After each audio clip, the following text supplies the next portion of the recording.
some atrocious news. It comes over several news sites, so I don't doubt it.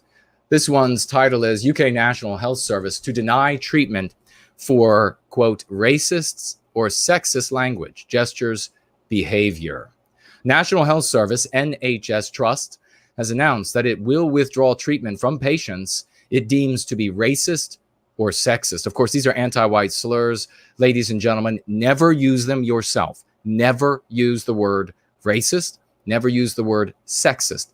These are anti-white terms meant to infect and undermine our well-being. Never use them again. Refer to them as anti-white slurs. If anyone uses them around you, ask them why they would use these anti-white slurs. The North Bristol NHS Trust announced that patients will be subject a sports-style disciplinary yellow card and then final red card in which treatment would be withdrawn as soon as it is safe on its official website. The policy would cover not just threatening and offensive language, but also racist or sexist language, gestures, or behavior. So what, ladies and gentlemen, I ask you, and this is how you see the writing on the wall when it comes to these sorts of things. And I'll say this, you might say to yourself, you live in New Zealand. What does this matter to you? You live in Texas. What does this matter to you? Well, it matters to you because it's coming to a healthcare system near you. This is the event horizon. These are the kind of things we're going to see more and more of. We've seen banks dropping people. We will live to see the day. And this is why we have to recapture our destiny, ladies and gentlemen. We will live to see the day when prominent people like myself, like Jared George and the rest, are denied the sale of food at grocery stores. We are going to live to see the day when prominent people like myself are denied banking accounts. We are going to see the day when prominent people like myself, and now you can see with the this healthcare, I guess, new policy is what they're calling it, from the North Bristol NHS, we're going to see people being denied healthcare.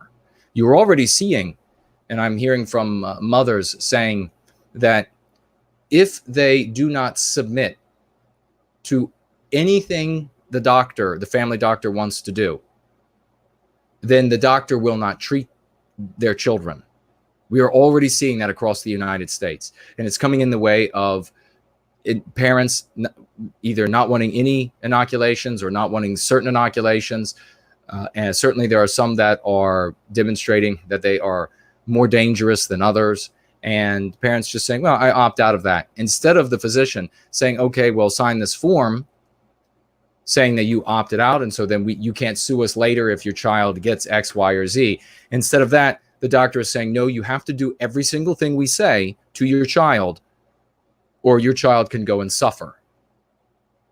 So what we're seeing here is the same thing with whether or not you are a heretic. So what they're saying with these, ladies and gentlemen, is in North Bristol, and they're couching this initially. This is the important thing when it comes to the anti-white bastards. They always couch it in a way that is the most acceptable. Then it is applied in a way that is broader. And then after applied in a broader way, they then codify it into the rule or into the law, into the code, whatever it is, the broader application. This is because they're lying pieces of filth. That is why, that's what you're up against. Don't project your honesty and fair dealing into the anti-whites. Look at them for the monsters that they are, for the monsters that they have a very long history of demonstrating that they are. So it starts off with this, well, if you are just abusing the staff sort of language. So it says here, it's a troubling caveat given that the NHS has in the past been entangled in large-scale malpractice scandals. We have staff from many backgrounds. Listen to this, ladies and gentlemen, from all over the world, and we pride ourselves on our commitment. Well, wait a second. I thought that diversity was supposed to be a great strength to us. But now you're saying if we don't get along at all, white people are going to be punished for it. So we have a staff. So because we have this context in which there are people from all over the world. And if you don't like everything they do, everything they say, every way they behave, then we're going to deny you treatment. Well, that doesn't sound like strength to me, you lying bastard. Where was all the strength going to come from? Where were all of the racial hostilities? You remember this meme pathogen, ladies and gentlemen? They said, oh, well, once we get everything thoroughly mixed, where nobody is the same, then all the racial antagonism will go away. No. Now you have to say that if white people dislike anything that any of these other groups do or say or believe in, or, I mean, some of the things might be absolutely to our standards reprehensible, might be immoral. We might worship a God that says that it's a sin, whatever it might be. You have to put up with it if you're white, because if you don't, they're going to punish you for it. They're not going to treat your medical issue. As long as you're not actually dying on their floor, if you die later, if you die 6 hours later, okay. That's what they're saying. That is what these anti-white bastards are saying to you and your children, your loved ones, your friends. That they won't let you die on their floor. They'll get you out. But if you die 6 hours later because you're a heretic, oh well. So it starts off with, we have so many staff from all these different backgrounds around the world, and we don't want anybody saying a word that might hurt their feelings when they're being treated. We don't want somebody saying a word or a statement that they might find objectionable while they're treating the person in the hospital or doctor's office or whatever it might be. And if you do say something, well, that they find objectionable, then you're going to be denied health care, even if that means you'll die 6 hours later. So how will this be applied? It's not going to be restricted to whether or not you say something. Now, think about this. How many people out there have tattoos of symbols that at some point in their life, and maybe they still do, revere deeply? When they end up at the hospital with that heart attack or what have you, how are they going to be treated? Are these healthcare practitioners going to look down and maybe they see whatever tattoo on the person's body and say, well, I'm offended by this. I feel that I have been oppressed by this. I feel that uncomfortable. Ladies and gentlemen, that is how they're going to apply these rules.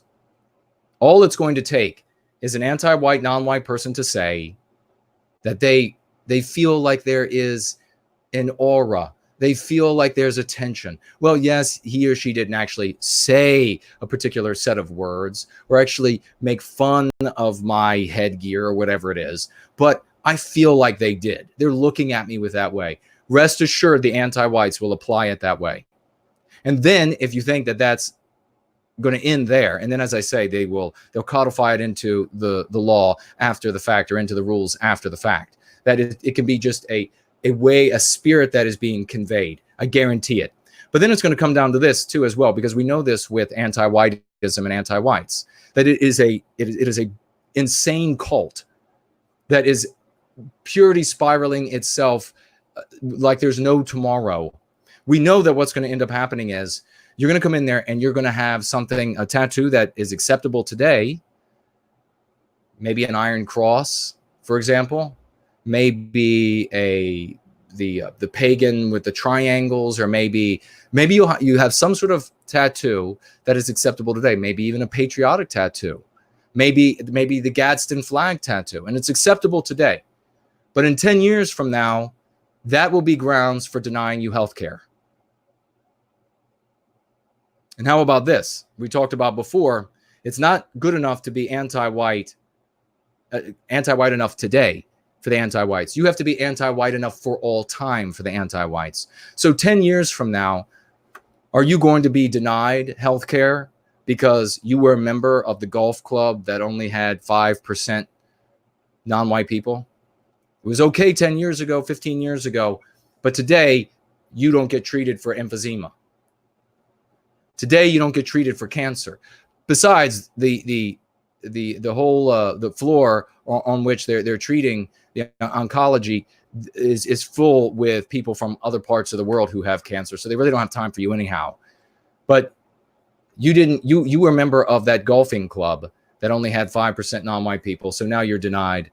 How about this, ladies and gentlemen? How about 5, 10, 20 years from now, and they look into your past and you were not a member of an anti-white organization at some point in the past? Oh, you only became a member of an anti-white organization over the past 2 years when you realized that you would be punished for not being a member of an anti-white organization in your past. So it's too late. That is the kind of thing that is coming if we don't recapture our destiny. So what do you do with this information? We talked about it earlier. You use this information to fire you. Many of you will feel fear hearing this sort of thing, hearing this news taking place. You can look it up for yourselves. It may or may not be true. I've got to say it for the anti-white censors, of course. Look it up for yourselves to see if this is true or not. Look up to see if there's somebody named Andrea Young, chief executive for the North Bristol NHS Trust. Look that person up, see if it's real. See if this whole thing is real. Some of you are going to feel fear hearing this information. You're going to feel like, oh my God, what are we going to do? We're not going to be able to get into the hospitals. They're going to take our health care away. What can we do? Take that fear right now and set fire to it. Take that fear and make it motivate you. The same kind of fear that you feel when you go to the doctor and the doctor says, gosh, Joe or Jane, your blood pressure's through the roof. You are overweight. You're going to be dead in 5 to 10 years if you don't radically change your lifestyle. You don't say to yourself at that moment, no big deal. You get scared. That's human. And what's heroic is taking that fear and acting on it. Taking that fear, putting it into your heart, wetting it with the anger so that it becomes anger for what's being done to our people. And then you unite that with the love for our people so that any harm inflicted on us is something that angers you. And then you get out into the streets and you make this happen. You get out to your friends, family, and relatives and you help them go free. That is how you handle the fear that comes from this, or the anger that comes from this, that the anti-whites would do such a thing. And I'm gonna strongly recommend too to unite this story with the Groypers and everything else that's going on. Do not go get a tattoo now because you think it's going to be hilarious that says Groyper or says something like this, because you're going to be left with an idiotic tattoo. You're going to look like a fool. People are going to think you're low IQ in the future. And who knows what happens to the possibility of your health care being denied you. I have been saying, for those who have been following me for a long time, I have been saying that the refusal to treat our medical needs for those who are obviously heretics, somebody like myself or somebody who has decked themselves out in tattoos that demonstrate that they're heretical, that these folks are going to be denied health care in the future. And my prediction has absolutely come true here. We will see more of it in the future. And this is officialdom. This is officialdom. This is not what the anti-white, non-white, who has been taught his or her whole life how evil our people are, when they pull up at that scene where you have suffered a heart attack or you were hit by a car or you were shot or whatever it might be. Many of you don't know that my father was shot by anti-white, non-whites. You can find that story in Born Guilty. You're shot, they show up, you're having a heart attack, they rip your shirt open, they strip you, and then there you have your Gadsden flag, or there you have your whatever it is, there you have Groyper and a little frog or whatever it is, and then an anti-white, non-white who has been taught his or her whole life that everything that's held him back is not his or her inabilities, is not his or her lack of drive, when in fact there is nothing but preferential treatment for non-whites in our society, whether they're anti-white or not. No, they're going to think that every hardship they have suffered and that every imaginable fiction of hardship that some distant relative has suffered is because of the person lying on the ground in front of them, the avatar of the totality of Western kind. What kind of treatment do you think you're going to get from an anti-white, non-white, or even from an anti-white, white person at that moment? it's not going to be good. You're not going to get the best treatment. My guess is they're going to drag their feet. You're going to need that defibrillator really quickly. Well, maybe they take a little long with the defibrillator. Not long enough that they know they're killing you, but they're going to go a little slower than they would have otherwise gone.